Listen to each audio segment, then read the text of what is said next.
1 घंटा काम करती है उसको 2500 रुपये दिए जाते हैं, और एक टीचर 6 घंटे काम करती है उसे भी 2500 दिए जाते हैं। जिस फॉर्म में, तो इसका सोल्यूशन क्या है? इसका सोल्यूशन ये है कि कई इदारों ने, कई संस्थाओं ने, जिसमें से आरएसएस एक है, आरएसएस ने बहुत अच्छा काम किया है। मैं आरएसएस के इस काम को बड़ा अप्रिशिएट करता हूँ, और आप भी उसकी नकल कीजिए। वो विद्या वॉलेंटियर्स बना रहे हैं, कितना अच्छा काम। विद्या वॉलेंटियर्स यानी मैं बड़ा बैठी भी है, उनसे कोई काम लिया नहीं जा रहा है। मैं कहूँगा वो काम करने के लिए, कंट्रीब्यूट करने के लिए बड़े जज्बे अंदर लॉ का बीज रखा है, लेकिन मैं उनसे जोर दे रहा हूँ कि तू डॉक्टर बने, इसलिए कि माशरे में डॉक्टर की एक पोजीशन होती है और हम उससे इन्फ्लुएंस होते हैं। कई पेरेंट्स, अगर कोई बच्चा फीस नहीं देता है तो आप उसके लिए हर स्कूल अब एक स्टूडेंट वेलफेयर फंड क्रिएट करें। अगर आपका जाती स्कूल है तब भी एक चैरिटेबल फंड अलग क्रिएट करिए, जिसमें आप मोहल्ले के मुअज़्ज़िज़ीन को शामिल करके एक ट्रस्ट बनाएं। ओके, अब उस ट्रस्ट में आप फंड लीजिए, ज़कात का पैसा लीजिए। अभी हमारे अतीक साहब ने कहा मस्जिदों से ऐलान कीजिए, और हर स्कूल में अब यह स्टूडेंट फंड होना चाहिए। उस स्टूडेंट फंड से अब फीस दी जाएगी स्कूल को। हम गलती ये करते हैं कि पर्सनल इंस्टीट्यूशन होता है, उसके लिए फंड मांगते हैं, उसके लिए ज़कात मांगते हैं। भाई मैं डोनेशन देना चाहता हूँ तो मैं देखता हूँ कि फलां साहब आए हैं, उनका तो ये जाती स्कूल है, मैं क्यों, मुझे ना देना चाहिए ना उन्हें मांगना चाहिए।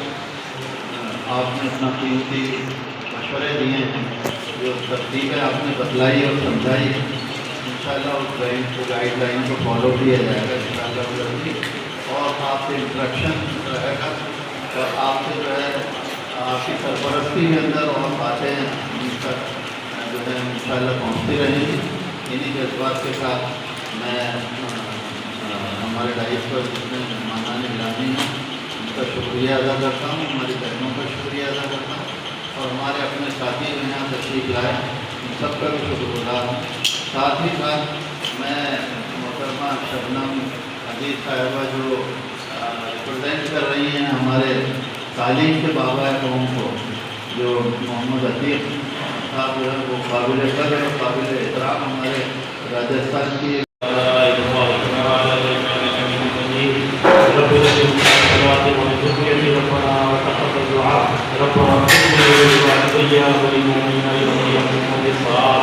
रब्बना आतिना फिद दुनिया हसनतम व फिल आखिरति हसनतम व क़िना अज़ाबन्नार वक़िना अज़ाबल क़ब्र वक़िना अज़ाबल हश्र वक़िना अज़ाबद्दीन ला इलाहा इल्ला अंता सुब्हानका इन्नी कुन्तु मिनज़ ज़ालिमीन हस्बुनल्लाहु व नि'मल वकील व नि'मल मौला व नि'मन नसीर या हय्यु या क़य्यूम। जो दीनी मदारिस से मकामी की दीनी मराकज़ की खानकाहों की इबादतगाहों की बैतुल मुक़द्दस की हरमे शरीफ़ की हमारे स्कूलों की हमारे इदारों की हिफाजत करो या अल्लाह पर से मुझे हासिला ब्याह से छुटकारा खुदा जो ब्याह की तरह या अल्लाह हमारे गाँव को नए दफे तक पूर्ण तरफ से अपने सभी तरीके से कबूल फरमाओ या अल्लाह हमारे बेटा कबूल फरमाओ। जो बात आज minorities institution welfare society Rajasthan की तरफ से एकेडमिक कॉन्फ्रेंस का आयोजन हुआ। इस कॉन्फ्रेंस का बड़ा मकसद ये था कि माइनॉरिटीज़ संस्थानों में, इंस्टीट्यूशंस में लर्निंग गैप को कम किया जाए और बच्चों में एकेडमिक एक्सेलेंस पैदा किया जाए, ताकि हम अच्छा प्रोडक्ट निकाल सकें और बच्चों को अच्छे कोर्सेस में भेज सकें। ये पहला उद्देश्य था, ये पहला मकसद था। दूसरा मकसद ये था कि सेंट्रल गवर्नमेंट ने न्यू एजुकेशन पॉलिसी जो बनाई है, उसके जो अच्छे पॉइंट हैं उस पर कैसे अमल किया जाए और अपने इंस्टीट्यूशन और संस्थानों को कैसे ऊपर लाया जाए, कैसा उनका स्तर ऊंचा किया जाए, उस पर गुफ्तगू हुई। और NEP के अंडर जो ऐसे पॉइंट्स हैं जो हमारे वीकनेसेस हैं उनको कैसे दूर करें और उस सिलसिले में हम क्या जॉइंट एफर्ट करें, किस तरह एक टीम बनाकर हम काम करें ताकि हम अपने इंस्टीट्यूशन को बेहतर बना सकें और हम अपने इस मुल्क की बेहतरीन खिदमत कर सकें। तो इसमें बहुत सारे संस्थाएं जुड़ी और बहुत अच्छा कार्यक्रम रहा, बहुत अच्छी बातें सामने आई और सारों ने ये तय किया कि हम अपने इंस्टीट्यूशंस को बेहतरीन इंस्टीट्यूशन बनाएंगे और गवर्नमेंट के जो नाम्स हैं, जो पैरामीटर्स हैं, उसको जल्द से जल्द पूरा करने की कोशिश करेंगे और माइनॉरिटीज़ के दरमियान एक ऐसा एजुकेशन का माहौल पैदा करेंगे कि एजुकेशन के सिलसिले में हम अपने समाज को, राजस्थान के समाज को बहुत कुछ दे सकें। ये आज हमारा इसका उद्देश्य था और इस पर बड़ी अच्छी चर्चाएं हुई और इसकी ख़ास बात ये रही कि इसमें बहनें, विमेंस बहुत बढ़ चढ़ कर इन्होंने हिस्सा लिया, बहुत अच्छे मशवरे आए, बहुत अच्छी बातें उन्होंने पेश की। अमीर साहब, मुस्लिम कम्युनिटी के अंदर बच्चों की ड्रॉप आउट ज़्यादातर संख्या रहती है, तो किस तरीके से ये एजुकेशन से माइनॉरिटी की जो एजुकेशन उसके ज़रिए से किस तरीके से खाने की? हाँ, बहुत अच्छा सवाल किया आपने कि माइनॉरिटीज़ में ड्रॉप आउट रेट ज़्यादा है। बिल्कुल सही है, ड्रॉप आउट रेट भी बहुत ज़्यादा है और ग्रास इनरोलमेंट रेशियो जिसे कहते हैं, यानी जैसे जैसे हम ऊंचा जाते हैं तो ऊंचा जब जाते हैं तो मुसलमान बच्चे ज़्यादा एनरोल नहीं कर पाते हैं, ग्रेजुएशन में कम हो जाते हैं, फिर पोस्ट ग्रेजुएशन में कम हो जाते हैं, फिर PhD लेवल तक तो और भी कम हो जाते हैं। तो इसको कहा जाता है ग्रॉस इनरोलमेंट रेशियो। कहा गया कि ग्रॉस इनरोलमेंट रेशियो SC से भी कम मुसलमानों का है, तो ये बड़ी तशवीश की बात है, ये बड़ी फ़िक्र की बात है। तो इस पर चर्चा हुई और इसका जो मेन रीज़न है वो ये कि बच्चे में इंटरेस्ट पैदा नहीं होता, बच्चे में सीख नहीं होती है, बच्चा सीखता नहीं है, इसलिए वो स्कूल से ड्रॉप आउट हो जाता है।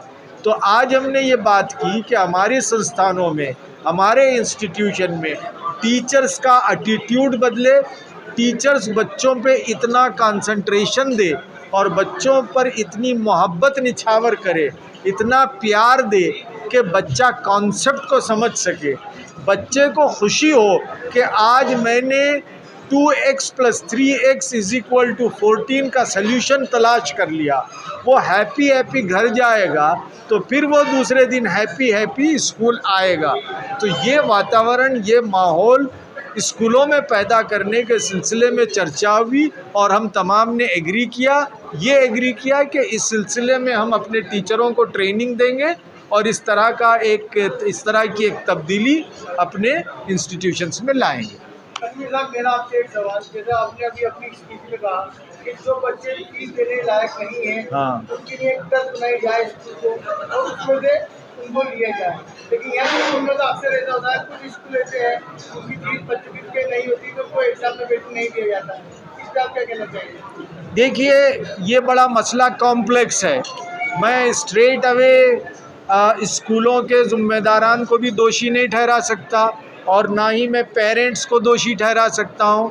ये एक प्रॉब्लम है, इस प्रॉब्लम को पेरेंट और संस्थानों के ज़िम्मेदार दोनों आपस में मिलकर विन विन सिचुएशन में आकर पेमेंट करना चाहिए।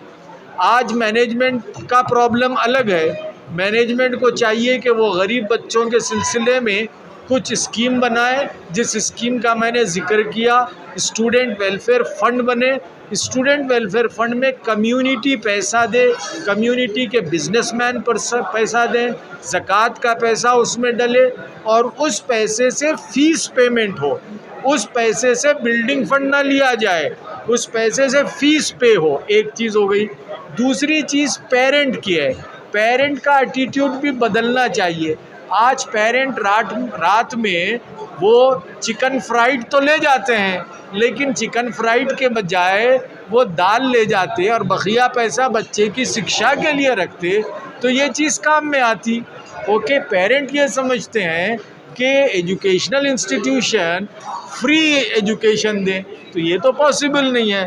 तो इधर अपने पेरेंट का एटीट्यूड बदलना है, उधर मैनेजमेंट का भी एटीट्यूड बदलना है, और सब मिलकर एक एजुकेशन का कल्चर बनाना है, और उस कल्चर में हम बच्चों का उत्थान करें। ये मेरा आपने कहा बिल्कुल ठीक है, बट ये स्कूल के अधिकार में है कि बच्चे का एग्जाम वो रोक सके, इसके लिए नहीं, देखिए, आप जो जवाब चाह रहे हैं वो मैं जवाब नहीं दे सकता। आप ये जवाब चाह रहे हैं कि एजुकेशनल इंस्टीट्यूशंस को ऐसा नहीं करना चाहिए, वो एक स्पेसिफिक केस हो सकता है, उस स्पेसिफिक केस को लेकर हम बातचीत कर सकते हैं। ओके, अगर बच्चा फीस नहीं दे रहा है तो उस शहर में कोई चैरिटेबल इंस्टीट्यूशन तो होगी ना, उस शहर में कोई मालदार शख्स तो होगा ना, उसकी जिम्मेदारी है कि वो फीस पे करे। आप वो सोचने के बजाय अगर ये सोचते हैं कि उस संस्था के चेयरमैन को या सेक्रेटरी के ख़िलाफ़ केस बुक किया जाए, पुलिस में शिकायत दर्ज की जाए, तो ये एजुकेशन कल्चर का हिस्सा नहीं है, इससे सोसाइटी प्रोग्रेस नहीं होती है। ओके, नो डाउट उस संस्था के सेक्रेटरी को सोचना चाहिए, उस बच्चे के सिलसिले में ताउन करना चाहिए। अगर जेन्युइन है तो बच्चे को एग्ज़ामिनेशन से नहीं रोकना चाहिए। किसी भी सूरत में किसी भी छात्र की एजुकेशन को डिसकंटिन्यू नहीं होने देना चाहिए। क्या सर आज कोई कॉन्फ्रेंस में जिस तरीके के सवाल हुए उनके मसले भी उनके हल में निकले, आगे किस तरीके से ज़मीनी सतह के ऊपर आपकी जो बनी हुई संस्थाओं किस तरीके से? देखिए, मैं पहले तो शुक्रगुज़ार हूँ मोहतरम सैयद तनवीर अहमद साहब का, सलीमुल्लाह साहब का और हमारे मुराद अली साहब का कि ये अपनी कीमती वक्त निकाल करके यहाँ तशरीफ़ लाए और हमारी रहबरी फरमाई है, और वो बातें जो सेंट्रल गवर्नमेंट की, स्टेट गवर्नमेंट की जो एजुकेशनल पॉलिसीज़ हैं उससे रोशनास कराया है कि क्या कुछ हमारे इदारों में कमियां हैं, उनको किस तरह से दूर किया जा सकता है, कैसे कोलैबोरेशन हो, कोऑर्डिनेशन हो, कैसे एक दूसरे की अंडरस्टैंडिंग के साथ हम वो सारी चीज़ों को बेहतर तरीक़े से, जैसा मोहतरम ने अभी बयान फरमाया है कि क्वालिटी एजुकेशन आए, तो वो जो रूल्स रेगुलेशन हैं गवर्नमेंट्स के, जो नॉर्म्स हैं, उनको हम प्रॉपर्ली फॉलो करें। उसका क्या तरीक़ाकार हो सकता है वो हमारे मोहतरम तनवीर साहब ने बयान फरमाया, और हम आज की ये जो कॉन्फ्रेंस है इसके लिए बहुत उनके शुक्रगुज़ार हैं। ये पहला राउंड है, असल में इब्तिदा हुई है, और ये सिलसिला आगे भी इंशाअल्लाह उसकी तकमील तक चलता रहेगा। बहुत बहुत शुक्रिया। लेकिन अक्सर कॉन्फ्रेंसें होती है, मीटिंगें होती हैं, लेकिन आगे इम्प्लीमेंट करने में बड़ी परेशानी का सामना करना पड़ता है, क्या कहना?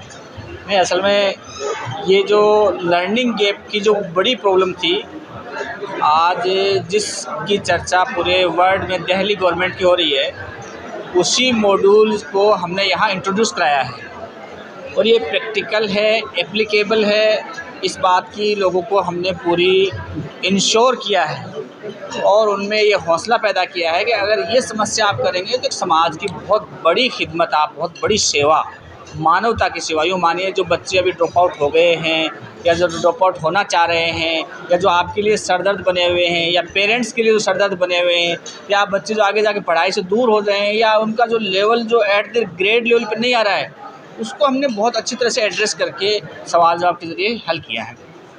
मैं असल में ये चाह रहा था कि हमारे इन बच्चों को, जो अभी जितने इदारे हैं उनके पास 80,000 बच्चे इनके पास जुड़े हुए हैं, तो उनकी एट द ग्रेड लेवल पे इन फ्यूचर 4 महीने में ये at the grade AICU model में ले आएंगे। तो ये एक बहुत बड़ा काम होगा जो कि हमें समाज के साथ, सरकार के साथ और NGOs के साथ, शिक्षा के क्षेत्र में जो लोग काम कर रहे हैं उन सब के साथ मिलकर करने की ज़रूरत है। ये क्या कि एक आदमी के बस का बात नहीं है, तो पूरे राजस्थान में, पूरे भारत में इसको अभी एड्रेस करने की ज़रूरत है। और उसी सीरियसनेस को हमने देखा कि NEP के तहत जो इदारों को जो प्रॉब्लम्स आ रही हैं या आएंगी या आने वाली हैं, उनसे भी हम उनको रूबरू कराएं, ताकि वो अपने रेगुलेशन के तहत अपने इदारों को उसी मॉडल के तहत, उसी आदर्श मॉडल के तहत वो धीरे धीरे उनका डेवलप करें। और वो उनका डेवलप भी है, समाज का डेवलप भी है, बच्चों का और शिक्षा का डेवलप भी है। इसलिए ये कोई अलग अलग पार्ट्स नहीं है, बल्कि ये सब हम सबके मिलने के काम हैं, जो कि हमें एट प्रेजेंट करने बहुत ज़रूरी थे। लड़कियों की और महिलाओं की मोबिलिटी एक बहुत बड़ा मसला हमेशा से रहा है हर एक रिलीजन के लिए, उसमें मुसलमान भी आते हैं। बट आई टोटली एग्री कि जब वल्नरेबिलिटी की बात आती है तो क्योंकि जेंडर के मद्देनज़र लड़कियां ऑलरेडी वल्नरेबल हो गई, फिर अगर वो माइनॉरिटी समाज की है तो उन पर दोहरी वल्नरेबिलिटी आ गई है। अगर हम देखते हैं हायर एजुकेशन का डेटा, हर साल हमारी भारत सरकार का स्वयं का ये डेटा है जिसको हम कहते हैं survey in higher education, all India survey in higher education. उसकी रिपोर्ट बताती है कि माइनॉरिटीज़ स्पेशली मुसलमानों का जो पार्टिसिपेशन है हायर एजुकेशन में, it is less than 2.5%, including both man and women. लड़कियों का ड्रॉप आउट अगर हम नीचे से चलें, शुरू होता है 5वीं के स्तर पर, फिर 8वीं, फिर 10वीं के स्तर पर, और लड़कियां नहीं जा पा रही हैं। यूजुअली होता ये है कि राजस्थान की ये एक गलत पहचान है बाल विवाह को लेकर, वो भी दोनों ही रिलीजन्स में, हिंदूज़ और मुस्लिम में, इक्वली पर्टेनेबल है। और आज के हालात को देख कर के थोड़ा इनसिक्योरिटी का जो सेंस है वो मुसलमानों में ज़्यादा है। लेकिन आपके सामने मैं भी बैठी हूँ जो मुसलमान हूँ और यहीं की हूँ, छोटे शहर की रहने वाली हूँ, बट आई हैव एक्सेल। और हमारे जैसे बहुत सारे लोग हैं जो अपने स्तर पर प्रयास कर रहे हैं हर कौम की लड़कियों को मोबिलाइज़ करने के लिए कि कम से कम वो सेकेंडरी एजुकेशन क्लियर करें और आगे अपनी एस्पिरेशन मैपिंग करके अपने करियर के लिए, अपनी स्किल डेवलपमेंट के लिए और हायर एजुकेशन में जाने के लिए कामयाबी की तरफ आगे बढ़ें। यह मेरा पहला मौका है जब मैं माइनॉरिटी इंस्टीट्यूट्स के साथ जुड़ी हूँ, और मैंने ये बात दरअसल सभी के सामने रखी भी है कि क्योंकि माइनॉरिटी है तो आपको दोहरी मेहनत करनी पड़ेगी। और माइनॉरिटी में भी एक लेवल और की माइनॉरिटी आ जाती है मुस्लिम महिलाओं की। Again double level of multi layer of vulnerabilities exist, तो हमें उसके लिए ज़्यादा काम करना पड़ेगा। अगर आधी आबादी जो कि मुस्लिम महिलाओं की है मुसलमानों के साथ नहीं है विकास में, तो हम कैसे कंट्रीब्यूट करेंगे अपनी कम्युनिटी को।